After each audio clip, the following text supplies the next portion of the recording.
Hello and welcome back to the Pharmaverse Podcast. I'm your host, Michael Pietrack. And if you're a leader or an aspiring leader in the pharmaceutical industry, well, then you are in the right place because we interview the best and the brightest stars from all the corners of the pharma universe.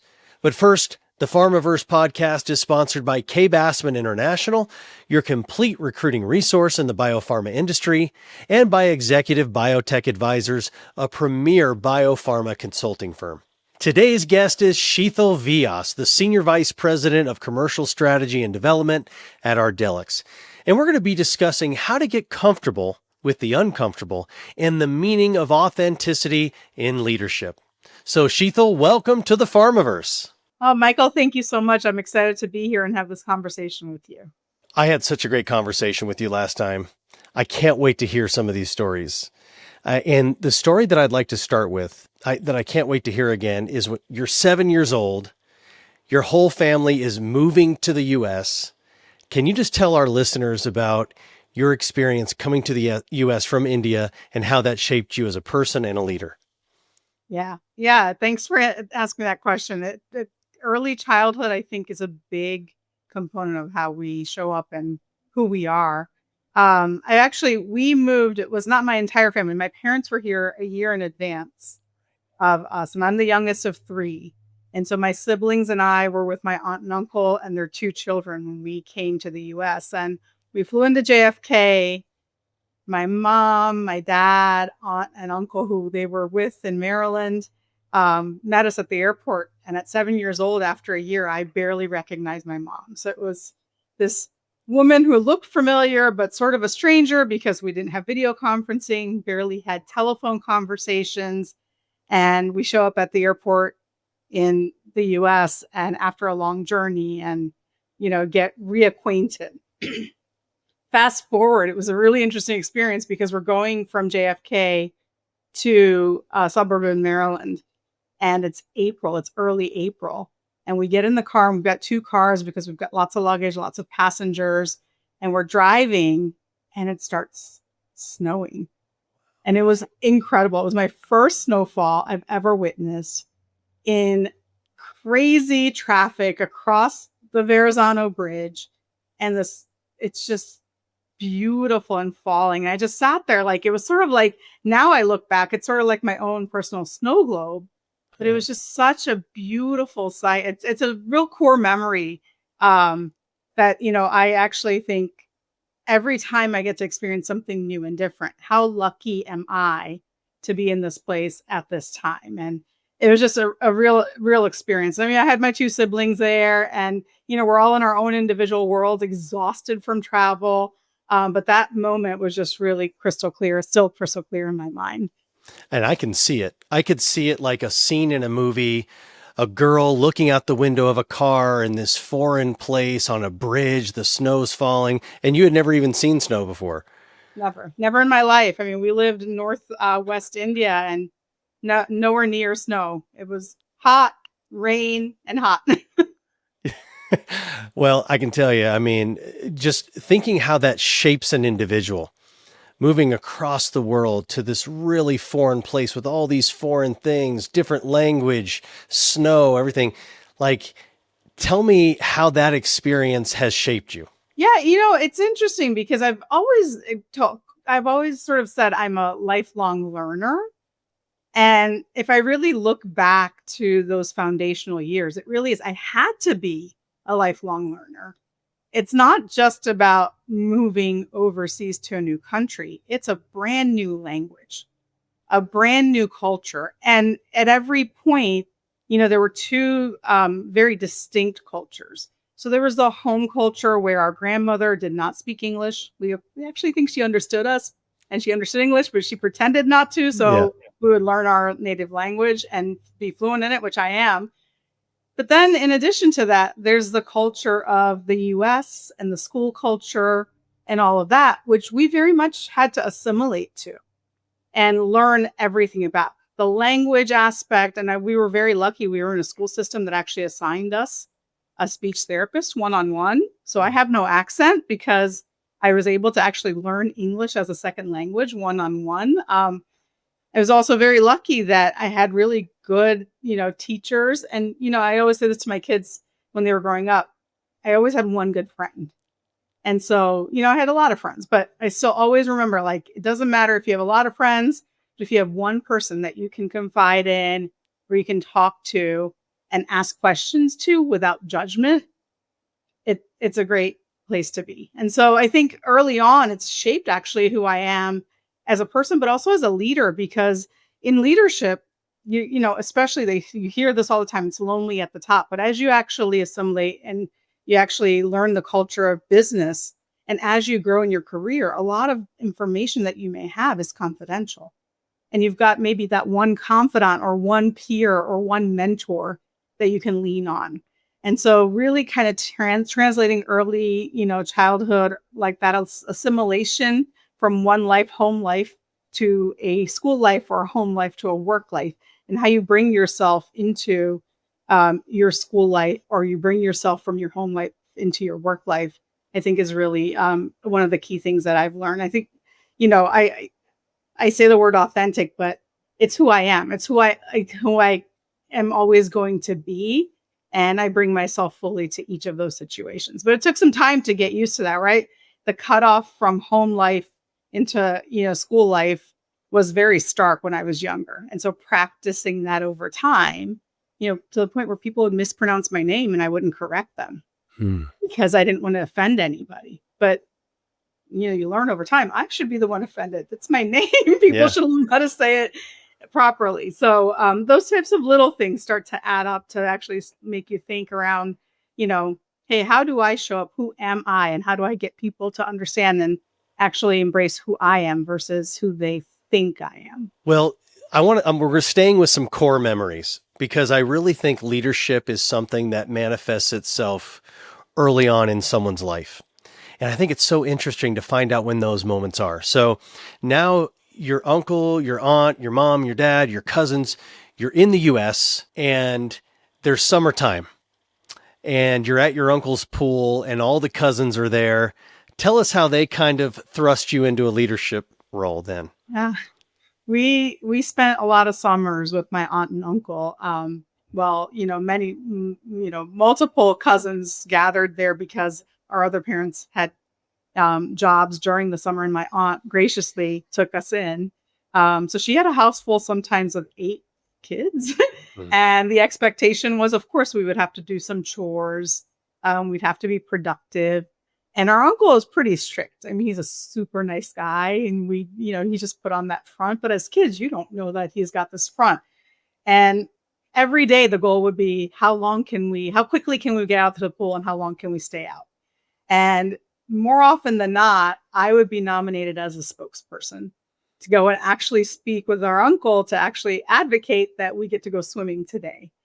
And every day it would sort of be this, come on, you can do it. And I'm like, why do I have to do it every day? Well, it's because I'm very assertive. And I didn't know that at the time, but I could lay out a case. Hey, we've got all of these things done. We did them last night ahead of this morning. We promise that if our aunt needs help later in the day, that we'll all pitch in and we'll all do the work. We'll look after each other. We'll be responsible, laid out all of it. And he only did this as a test to see how many times I would go and ask. And I asked day in and day out and won the case. And we would get to go swimming. And on the rare occasion that it was a no, it was because there was going to be bad weather, or he was going to take us somewhere else to have some. But I was always that spokesperson. And back then I would sort of protest with my cousins and my sister and my brother, like, why am I the person? Now I realize, I mean, they're all, very articulate as well, but I am the assertive one in the family who can lay out the quote unquote business case on why swim today very eloquently and easily and I also was one of those people who didn't shy away from, someone who had power and was able to go and say, hey, I'm going to sort of stand up for us and be able to fight for this right to swim early on. That's so funny. I mean, sometimes leadership just chooses you. Given the circumstances, someone has to step up as a leader. But I got to think, going to your uncle, as a man, an older man that you respect, that had to be very uncomfortable. And one of the things I asked you when we first met is like some of your core leadership mantras or anything. And you said, be comfortable with the uncomfortable. Mm-hmm. So what does that mean? Define that for us. Yeah, actually, Michael, I don't know if I agree with leaders are born. I think people are born with leadership qualities. Yeah. And then as you come into opportunities to lead, whether it be at a very young age or, later, older life, career, etc., it's how you actually embrace those opportunities. And so that's where the getting comfortable with the uncomfortable comes in. And, go back to all the way back to the airport and the snow and the bridge. Those are uncomfortable situations where I essentially said, you know what, I'm brave. I can manage this and I can move forward.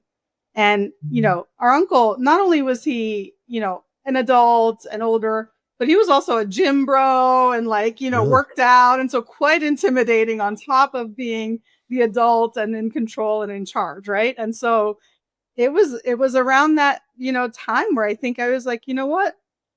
I'm going to try it. Why not? That was the first shot. And then once you see success, you're like, okay, I am uncomfortable, but I was successful before. So I have a little bit more confidence and evidence. I'm going to embrace that discomfort and go for it again and have that conversation. And so, also you start to repeat and build that muscle, but that initial embracing the discomfort is really important. And if you will, I'm going to geek out on yoga a bit. Please. I do practice quite a bit of yoga, and this is actually something that's come to mind in how I've translated this, getting comfortable with the uncomfortable. In yoga, it's not about doing the posture or stretching.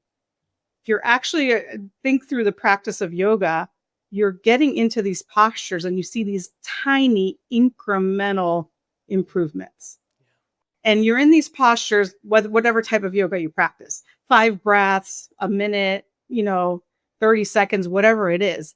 But in that short moment, you see that incremental gain, which then over time starts to become more comfortable, and the next level of discomfort shows up, right? And so that embracing the uncomfortable to make progress and take that incremental step to get to the next level is that whole philosophy of getting comfortable with the uncomfortable. So I carry it not only in my personal life, but also in my professional life, and then also through the yoga studio. I wish I could practice more consistently, but I carry that throughout a lot of things that I do. Really fascinating. And you made me think, so I played baseball. That was my thing. And I was a catcher. And you have to get into this really uncomfortable stance to be a catcher. And it never really becomes comfortable, but it just becomes a discomfort you're like less aware of. And the same thing, I do a lot of public speaking. I'm always still nervous, but it's like I still get butterflies, but now they can fly in V formation a little bit. But in the business sense, give us some like real world example of a leadership in a situation where it's a bit uncomfortable, but you're comfortable being in that discomfortable situation. Yeah. I have a couple of examples. I'll give you one. It was leading a launch recently, and it was definitely a high pressure situation. Timelines, constraints, the value for the patient was incredible. I was able to build a team and bring people in that really bought into, we're going to have to be super efficient, run very fast, but at the same time, it's going to be uncomfortable for a while because we have a lot to get done. And we were in a situation where we were in a conversation. It was a leadership meeting. Our chairman was involved, having this conversation, unfolding our plan. And he disagreed with quite a few things. And in that moment, there's, always in the boardroom, there's a time when you continue to push the agenda and a time to say, you know what, we're going to go back and reflect and come back with our next best thinking. And so I chose the second. And the face of me actually then having to go back and have very uncomfortable conversations with my team that we prepared, but we need to do more preparation. And also myself as a leader thinking I'm going to disappoint my team because I didn't stand up for what we did and defend our thesis and all the work that we've done so far. And so as I went back to my team, it was really that conversation around, listen, as a leader, I may have disappointed you today, but I guarantee you as a team, the next level of outcome that we have from this exercise is going to be that much greater. And I know we're uncomfortable now, but we're going to work through this together to get through that discomfort. And at the end of it, yes, the result was, of course, that much better because we had a bit more time, which we had initially asked for anyway. So I had to kind of refocus them to say, we asked for this time anyway, and now we've got it. Let's take the time to really make sure that we've strengthened the plan to execute on it. I know authenticity is like one of your other things, because along with being comfortable in the uncomfortable, another thing you said is be your authentic self. And people say this a lot, but what does authentic really mean to you, like as a leader? Yeah. There are lots of layers around how someone shows up as authentic, but I think it's like this congruence of who you are internally and how you show up externally. And at the base, let's just start at the, you're a kind person. I'm a nice person, but I'm also a kind person. Being nice can help maybe in a situation to diffuse something or build a relationship, but being kind actually helps advance the agenda and what we need to do.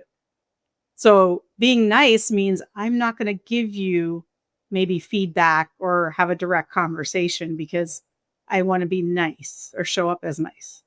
But being kind actually means that I'm actually going to give you that feedback because it not only helps us as a team or us advance our agenda, but it also helps you as an individual grow and learn. And so that, I think that's one example, but it's that congruence of like your internal voice or inside voice and how you actually bring it forward. And very often it's confused, Michael. So the negative side of when people say I'm authentic, they come shouting and being aggressive and, all of those things. It's who I am. That's how I behave. It's me being me. Yeah. That is not authentic because the foundation of authenticity is self-awareness. And if you are self-aware enough, you can get a point across without having to be aggressive, without having to yell, without being that person. And there are lots of layers, but I think that self-awareness is really, really key. Work on EQ, work on EQ, work on EQ. That's my mantra, and then I think all the other stuff comes through, right? So I think even those people who are screaming and shouting, even the people who have a way about them, they act with integrity. They make sure that they stand for what they believe. But then there's also a level of facts and data that it's backed with. Because without context, that integrity is nothing. And then the last, go back to my swimming story, courage is really, really important, right? And so it's that courage to be, the contrarian sometimes, the contrarian sometimes, saying, hey, yeah, I see why you would say that, but I don't believe that's the case. Being able to say, that I disagree and being able to say it boldly sometimes. I think that's really important. And then I think, look, I again, it's the life philosophy I have. It's a consistency. Like if you talk to my husband, you talk to my kids, or you talk to people at work, they will likely say I'm the same person. And in fact, my husband had an opportunity to meet some of my colleagues a couple weekends ago, and they were sharing how I am at work. And he was like, I absolutely agree with you. That is who she is. And so it's that consistency in that behavior as well. Don't show up as one person one day and another person another day. Well, you've given us some really sound leadership advice, but imagine this scenario, because most people, when they first start off as a leader, it's a little bit of a disaster. I know with me it was. If you could go back in time and give yourself advice to your first leadership role, what advice would you give to her at that point? Yeah. So I was a disaster also. I was very much telling and not listening. And that actually did me no favors. I came into a situation as a leader with a very mature team, and I was very young by age, but also by experience, pretty naive. And I earned the spot because I have a sharp business acumen, or had a sharp business acumen to be able to earn the spot. And I came in telling the team everything about the business instead of asking questions around their perspective, why things are the way they are, where they see opportunity, and then reinforcing with the data and the business acumen. So the first is listen more than you talk. And, I think there's that pause part of it. It's not just listen to act like you're hearing words. Listen to process and not to react. And really, truly try to understand and engage people in a conversation. It's not just listen, I hear what you've said, but here's what I want you to hear me say. It's, oh, you've made an interesting point. Here's my reaction to it. And actually engage in those conversations. So that's the first part. The second part, I think, at any level of leadership, it is, you do get positional authority if you're leading people. But to me, it has never been about the positional authority. It has been about coaching. And so become a really great coach. Listening is part of that, right? That's the first piece of the coaching aspect. But try to understand people's goals and try to help them advance. Because if you're on the same team and you're really listening to your people and you understand what they're trying to accomplish in their current role, it makes it a lot easier for you to then come back and say, look, we're aligned on what we need to accomplish here, and how we get there is going to be the easier part to define. So aligning around those goals is really important. And then the last part, I can't say enough about it's this authenticity, bring yourself to work, have some fun. Like, we are way too serious all around in the world today. And we are people at the end of the day. Talk about the sports teams, talk about the kids, talk about the pets, anything that's important to people. Try to really spend some time to get to know people and what they're about outside of work as well. Well, Shetal, you've given us so much of yourself and so many great tidbits of advice. So on behalf of everyone in the Pharmaverse, I just want to thank you for taking some time to share your leadership journey with us, and also give us some things that we could apply in our practice. So thank you. Michael, thank you for having me. You've been a great host. Well, that concludes another episode of the Pharmaverse Podcast. Please subscribe to the channel, because you don't want to miss any of the great leaders that we have lined up for you, with many insights that will take your career to hyperdrive. But for now, that's a wrap. So see you next time in the Pharmaverse.